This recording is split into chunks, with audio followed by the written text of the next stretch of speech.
The new film, Faith, Hope, and Love, is a heartwarming romantic comedy about two vulnerable lost souls who have each suffered deep losses and have their guards up as a result. When they enter a dance contest, their lives connect, and they begin to discover new perspectives on life, love, and faith. Joining me to share more about Faith, Hope, and Love is the writer and star of the film, Robert Krantz.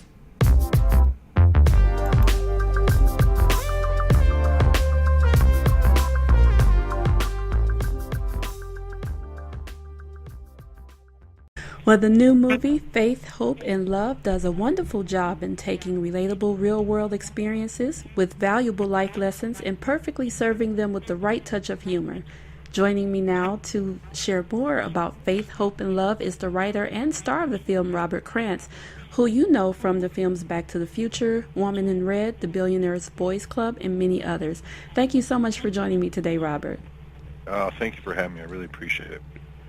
Now, first, tell us a little bit more about the film and how did you come up with the concept for it? The concept actually came, I swear, I think it was divine intervention. I had written a book called Falling in Love with Sophia, and I was convinced that was going to be the next movie that I made.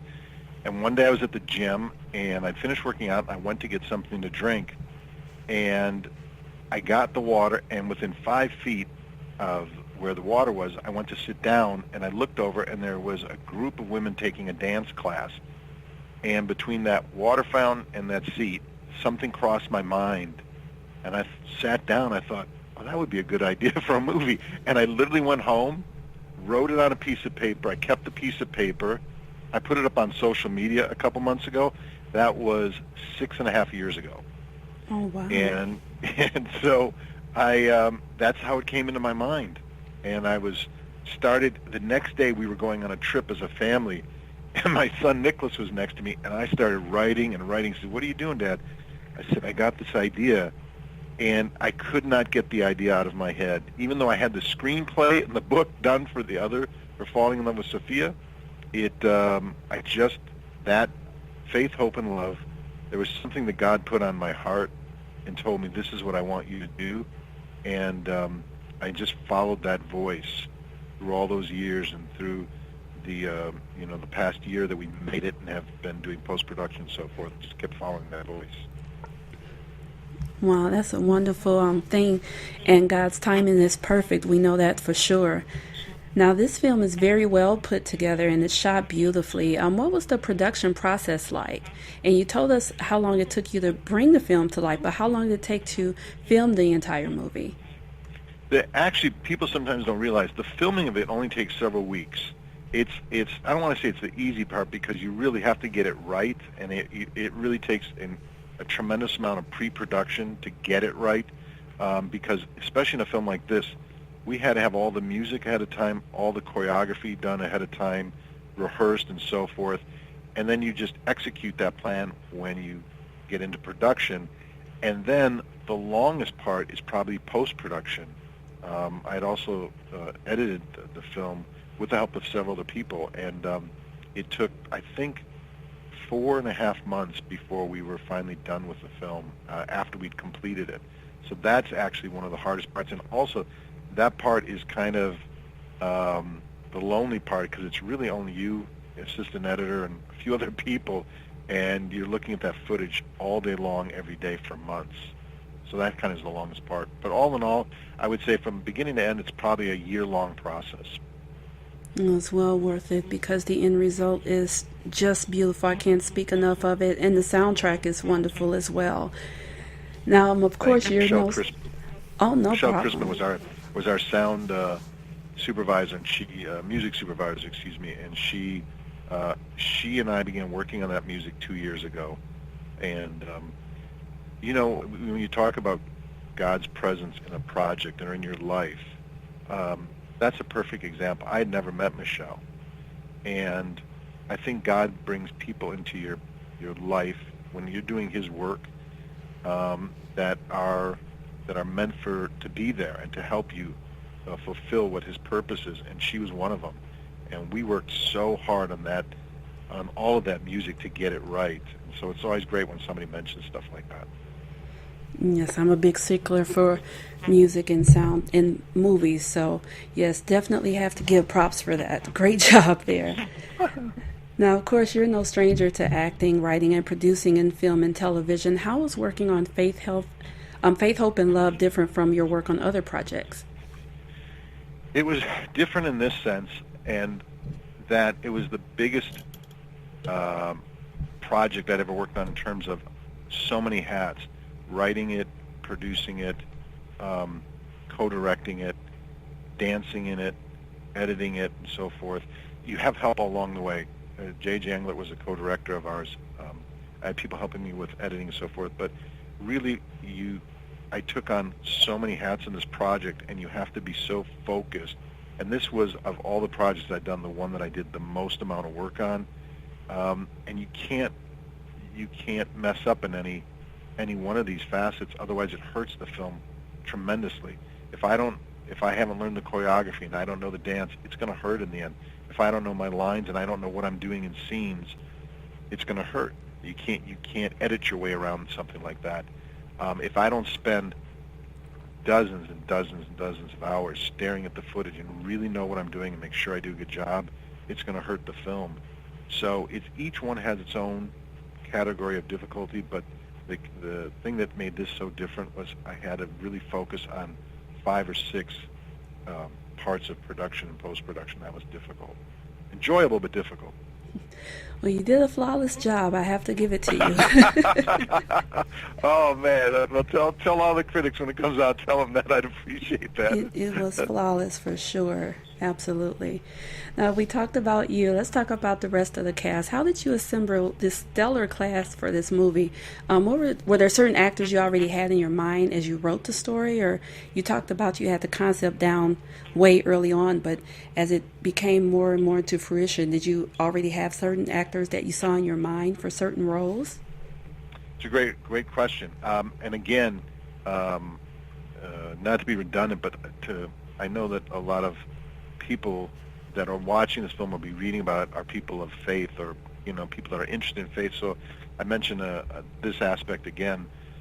I'd written that role, the role of Faith. I had really written it originally with Candace Cameron Bure in mind. And I think she had been on Dancing with the Stars. I'd seen on there, and I thought, oh, this would be great for her and so forth. She ended up passing on it. And then we offered it probably to, I want to say, at least another dozen actresses, and they all passed on it. they all passed on it for various reasons, scheduling, some people money and so forth. And then we finally got a well-known dancer, somewhat famous dancer, and she had committed to it, and we were about a month and a half away from production, and she just wouldn't rehearse. And so I called her manager. I'm like, hey, look, she's never acted before. She's got to rehearse. And she ended up skipping out on another rehearsal, and I finally said, hey, we got to let her go. And everyone said, oh, my God, don't let her go. We're never going to find a actress who can dance or a dancer who can act, and you got to go with what you got. Now, it was 39 days before production. And I remember saying, no, I'm going to stick to my guns. And I went back, prayed about it, and I said, God, we need a Faith. We have faith, but we need you to find us a Faith. And so, which is the lead actress's character name. And so I mentioned to the casting directors, what about Peter Murgatroyd? And she had just gotten off of the show Dancing with the Stars. And as fate turned out, the week she got let off the show was the week that we were looking for somebody. And she told me later that the morning she came into the audition, she was crying. She'd had a really rough morning that morning, and she was crying, and she'd called up and said to her manager, I don't think I'm going to go. I don't want to go. I don't think it's going to turn out good. She never acted before. And she came upstairs, and we actually have the tape still. And she read at the end of the tape, I said, that was great. She said, really? And I said, no, that was really great. And she ended up being our Faith. And a few weeks ago, one of my sons asked me, of all the actresses you made the offer to and thought of, would any of them have been better than Peta? And the answer was no. And it really made me think that God led me to her. And ironically, in our first week of rehearsals, Pete and I were rehearsing, and in one of our breaks, she turned to me and she said, I've been praying about this for the past year. And that was a sobering moment, because I realized it was almost like God was saying to me, this is what I wanted you to have. Don't mess it up, Robert. So, yeah. And this is how you know for sure that that's the truth, because in watching the film, you cannot tell what you just said is true. You would think that she was the absolute first choice, that you had her in mind, which definitely proves, like you said, she was the one for the role. We all know sometimes God takes us through hills and valleys to get us to where He really wants us to be. So, that does not show on film at all. So, definitely kudos to that. That's an amazing story. That's the way God works, and I found that with every role we cast, it's just if you're patient and you tell God it's your will, not my will, thy will be done, He will take it to where it's supposed to be. Sometimes it's so confusing, because for me, 39 days before, to have to fire that actress or that dancer and to have to go through all that and have everyone telling me, by the way, when I went to hire Peta, everybody around me said, do not do it. You'll never be able to teach her how to act in 39 days. And I just thought, I think I can do this. And so Pete and I rehearsed, and she had a natural talent for it, which went a long way. But the other thing was, she listened to whatever I had to say. She would listen to it, and she would execute it. And in the end, I just think she's fantastic in the movie. I think it's one of the best performances by a true dancer in a movie in 20 or 30 years. I've been saying that for a year. I really do think it is.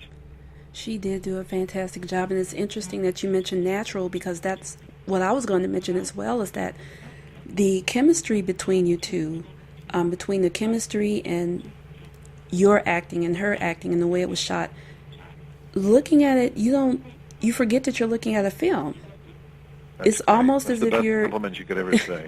It's almost as if you're standing. You're standing on that rooftop. You're standing in that dance studio, and you're watching this happen in real time. So that lets you know. That's the best compliment you could ever give. It lets you know what a fantastic job you did, that Peta did, that the entire cast did with this film. You cannot tell that was her first time acting at all. Everything was so natural, especially the scenes between the two of you. Yeah, and the funny thing is, too, sometimes you work on a film and you shoot a scene and you go, oh, that felt great. And then you look at the footage and you go, oh, that didn't turn out too good. You think it did. So I remember the first time I had a chance to look at some of the footage. I think it was like day 3 or 4, maybe day 5 even. And it was the scene where Pete and I are at the door and she says, I need to tell you something. And we go up to the rooftop after that. It's at the door that I looked at that scene and I thought, hey, I think we got pretty good chemistry. I think it's showing up on film. There was something about the two characters and the way that we related, and you never know. Sometimes it works and sometimes it doesn't. I never know why or why not. But Pete and I, it worked from the very first day, and I think it showed up on film. It definitely shines through, in the heart from her and from you shines through the film. It's undeniable. So just excellent job. Can't speak enough about it. We talked about Peta. Let's talk about the other all-star cast members that you had in the film. I'm speaking of the legendary actors Ed Asner and Corbin Burnson. How was it to have them a part of the film and to work with them? There's always a moment when you're doing these things. Even Michael Richards from Kramer from Seinfeld as well. There's a moment where you're directing them and you go, hey, let's do this, try this, and go back and do this. And there's a moment when you're walking back towards the camera where you think, oh my God, I'm directing Kramer, I'm directing Ed Asner. I mean, these guys have won so many awards for comedy and for drama, and you think, what do they even need to talk to me about? I mean, But the one thing I learned with all of them, is when they come on the set, in the first 5 minutes, they will sense whether you're monkeying around or whether you're really serious. And on our sets, we're a very low-key, quiet set but we're all about business when we're there. We're working really hard, and they pick up on that. And the minute they know you're trying, and they know especially that I'm acting as well, they know I give them so much respect because I know what they're going through. I know what they're thinking. I know what they're trying to do. And the one thing, there was a common denominator for all of them. Those guys are all old school. They aren't phoning it in. They want to get it right. And if they see you're trying to get it right, man, do they respond to that. I mean, Ed Asner was 87, and I would give him a note or something. He'd go, I got it, I know. You know, I just love it because he didn't fluff it off. He really wanted to get it right. And in fact, during one of the breaks, I went up to M. Emmett Walsh, another phenomenal legend, and Ed Asner, and I turned to Ed and I said, Ed, I have to tell you, it's an honor for me to have you here and to be directing you. I said, growing up, I never in my wildest dreams thought I would have this opportunity. And he looked at me and he just kind of smiled, and there was a twinkle, like it still meant something to him. I go, I know you've heard it a million times. I said, but it's an honor. And then I said to him, I don't know if you'll understand this joke, but there was a famous scene with him and Mary Tyler Moore where he said, kid, you got a lot of spunk. And she goes, oh, I know, I guess I do. He goes, I hate spunk. And it became a famous line. Yeah. And so I said to him, I said, Ed, at least I didn't make you say, I hate spunk. And he just started laughing. Because that was my way of saying, I know who you are. I've been watching you forever, and you're a legend. All those guys from Corbin, they're all just fantastic, hardworking. Loved working with them. And Michael Richards, too. Michael, oh, man, we have some of the tape, too, where I'm directing him. Michael, if you're working hard and you're trying to get it, man, he's just, I just can't say enough about him. Great guy. Cast is just phenomenal. We've talked about the cast and you. Now we're going to get into a little bit of the story. I promise you I won't ask you anything to give the film away because I want everyone to see the film for themselves, okay? But speaking of the film, we do see your character Jimmy, as well as a few of the other characters, hold on to hope and fight to remain positive when things are going from bad to worse. Now, how important was it for you to relay that message in this film? That's the whole game right there. You know, when I was in film school, my final film was called Hold On to Your Dream. And I think that's what God put me in this world to do, which is, I think that when I talk to friends, acquaintances, family members, in my own personal experiences, and you see people going through trouble, and I'm telling you, everybody is. It's just the nature of life. You have great moments, but there's a lot of struggle in between.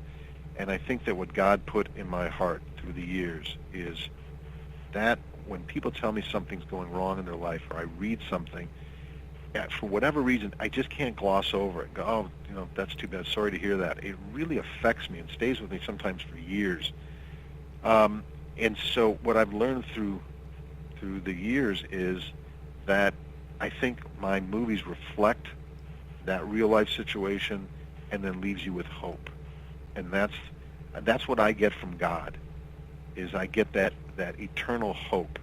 There have been so many moments in my life that could be devastating moments, things that were on the brink of horrible disaster. And some of them were disasters. And each time God gave me the hope, held on to me, and brought me back up. Now, let me give you an example, because who's ever listened to me go, I wonder what he's talking about. My wife and I, it was 20 years ago, she got pregnant with triplet boys. And 12 weeks into the pregnancy, she went into labor. And the doctor said, you're going to have to go on complete bed rest. And at one point he said, look, I'm not worried about the 3 boys dying. Because what I'm worried about is you're going to give birth to 3 invalids. And he said, and your marriage will be over. It'll have a devastating impact on you. And so they were encouraging us to reduce from 3 to 2 to 1. And, you know, there was a lot of tears and a lot of emotion. But by the grace of God, we just said, a priest said to me at the time, he's talking about his own wife, and he said, my marriage could survive anything. And I felt that way about my wife. My wife and I have been married now 25 years, and I guess we were about 5 years in our marriage then, and I just thought our marriage will survive anything. We're tight. And so we said, no, we're not going to reduce. And he said they put these monitors on her, and every week those monitors would go off. We'd go into the emergency room.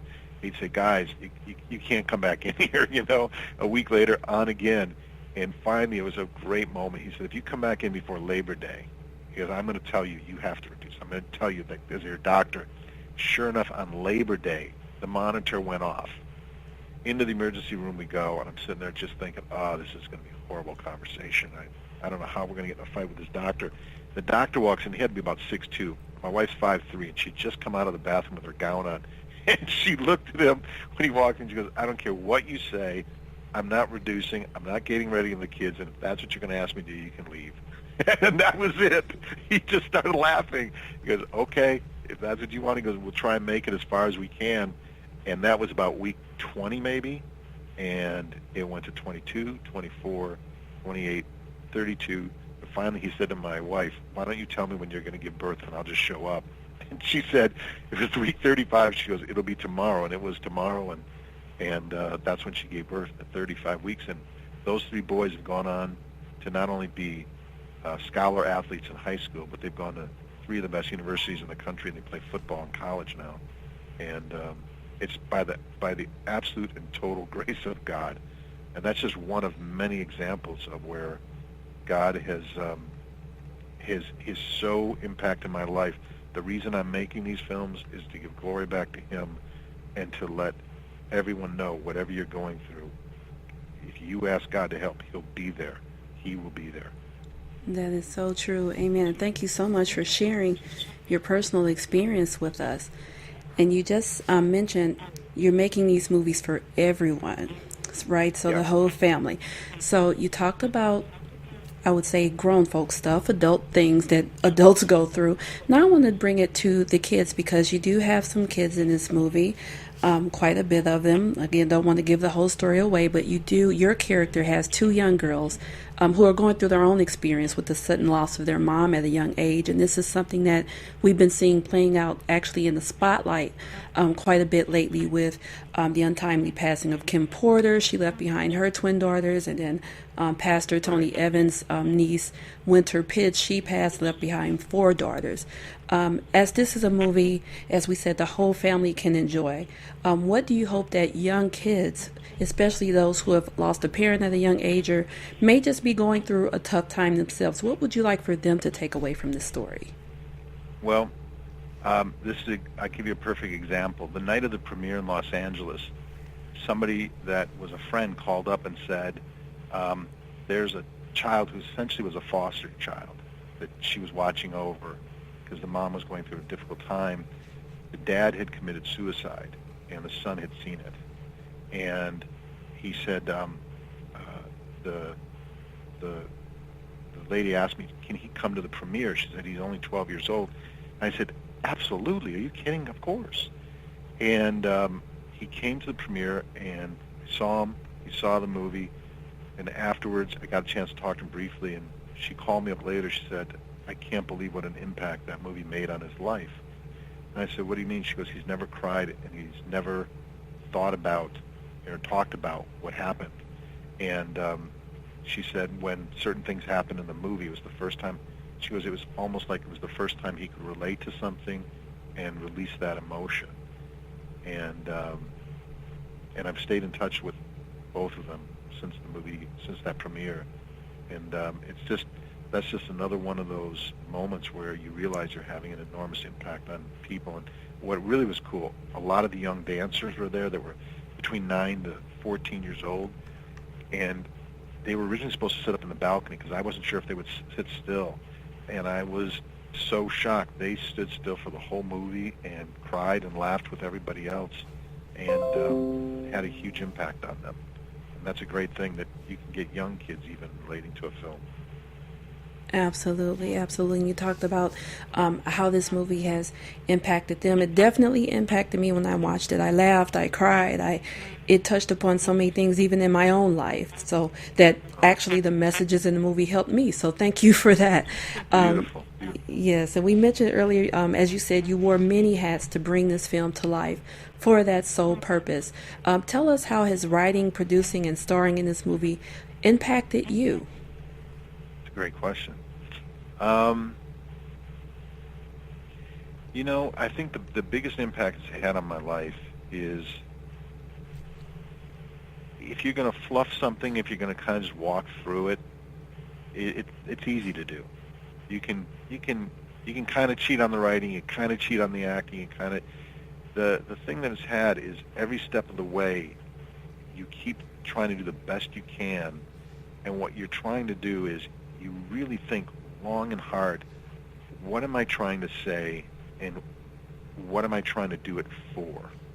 And at the end of the day, it's moments like you and I are having right now. This is it for me. I wrote the publicist today, and they were talking about Entertainment Tonight and Good Morning America and stuff like that, and I just said, then he mentioned the faith-based, conservative, and religious, and so forth, and I just said, that's who I want to talk to. Anybody that's struggling out there, that put me there. That's where I want to go. I don't need the cover of magazines and all that stuff, and I don't need that. What I really want to do is reach out, because I realize that's what this movie's about, and that's what I think God put me here to do, and so that's what I'm trying to do. And each step of the way, the impact it's had on me is when this movie's done, there's three things people will come up. They're very cordial when they walk in. They say hello. They screen the film, and afterwards, people will come up and hug you and hold you. And the three things they say to me are, number one, thank you for making me feel good about life again. Number two, thank you for making a faith-based film that doesn't pound me over the head with a ton of stuff about religion. You let me kind of feel my way through it as the film goes on. And number three, thank you for giving me a film that I can watch with my children, my husband, my wife, and with my grandparents. And it's reinforced in me. Keep doing what you're doing, because it's having an impact on people. And hopefully, I'll tell you, this would be an interesting question. If we look back on this interview, I have been reading the Bible about miracles for the last 2 months. And this, if you ask me, this may end up being the biggest impact it has on me, because I'm trying to figure out what every miracle that God did, he would never say, I healed you. He would always say, your faith has healed you. And he always loved when you had bold faith. Like the sergeant that came to him and said, I know if you say it, you don't even have to go there, Jesus. If you just say it, my daughter will be healed. Christ loved that faith. And so I keep looking in my prayer life, I keep saying, God, where do I put that? At what level do I say that I know it's going to be a huge hit, even though we're only going out in 25 theaters? So that's probably the biggest question and biggest lesson I'm going to learn in this film is the answer to that question. And this all kind of plays out to see what God did with the movie. Well, I will tell you this. God is definitely behind you. You actually have tears in my eyes right now with everything that you just said. So, okay. That's why we do this. That is why we do this. I'm telling you, I'm telling you, this is why, I know this is why God, I'd had another interview this morning, and it was very similar to this. This is why God's having me do it. Where it's going to all end up, I don't know, but I have a feeling God has something big in store, and I think that people will listen to interviews like this and say, oh my God, I remember before this thing even took off, I heard him talking about this, and look what it became. And it won't reflect on me. It will reflect on God. Absolutely. He will get all the glory. That is so true. Well, that was actually, I only have one more question for you. As we just said, there's so many inspiring messages in the film, and you talked about a lot of those messages, but if you could just pick out just one of the messages that you hope viewers will take away from seeing the film, what would it be? It would be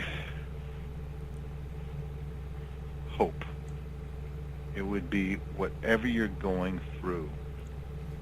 At times it feels insurmountable. At times it feels crushing. Times it feels like your dreams aren't coming true.